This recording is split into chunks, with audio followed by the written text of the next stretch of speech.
Et si je vous disais qu'on peut vivre avec le SOPK sans jamais recevoir de vrais traitements?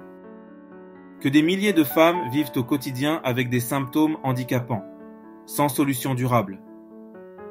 C'est choquant. Et pourtant, c'est la réalité. Salut à toutes et à tous ceux qui veulent mieux comprendre. Aujourd'hui, on va parler du syndrome des ovaires polykystiques, qu'on appelle souvent SOPK.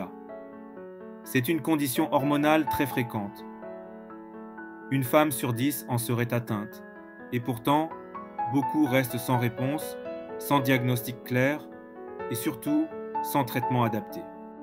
Alors pourquoi dit-on qu'il n'y a pas de traitement pour le SOPK? Et surtout, que peut-on faire quand on se sent abandonné par le système médical? On va en parler honnêtement, simplement en 3 grandes parties. Le SOPK, c'est quoi concrètement? Le SOPK, c'est un déséquilibre hormonal. Il peut provoquer des règles irrégulières, voire absentes, une prise de poids difficile à contrôler, de l'acné, une pilosité excessive, et parfois des problèmes de fertilité.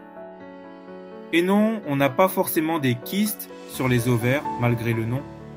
En réalité, c'est un trouble multifactoriel, hormones, métabolisme, insuline, stress, tout s'en mêle.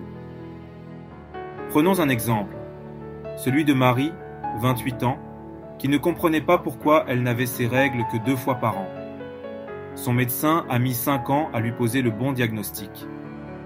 Pourquoi dit-on qu'il n'y a pas de traitement? Parce qu'il n'existe pas de pilule magique qui soigne le SOPK.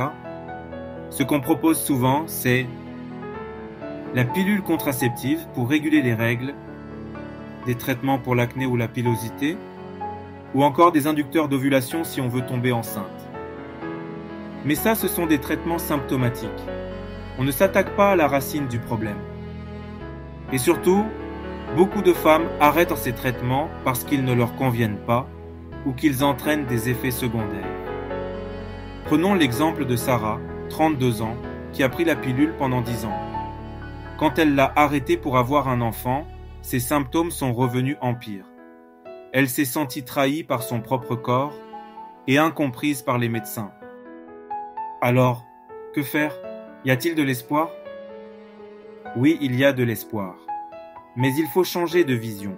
Le SOPK ne se guérit pas, mais il peut se gérer. Un peu comme une condition chronique. Les approches les plus efficaces aujourd'hui combinent une alimentation adaptée, réduction des sucres raffinés, index glycémique bas, l'activité physique régulière, même douce comme la marche ou le yoga, la gestion du stress, car le cortisol joue un rôle dans le déséquilibre hormonal, et surtout, l'éducation et l'écoute.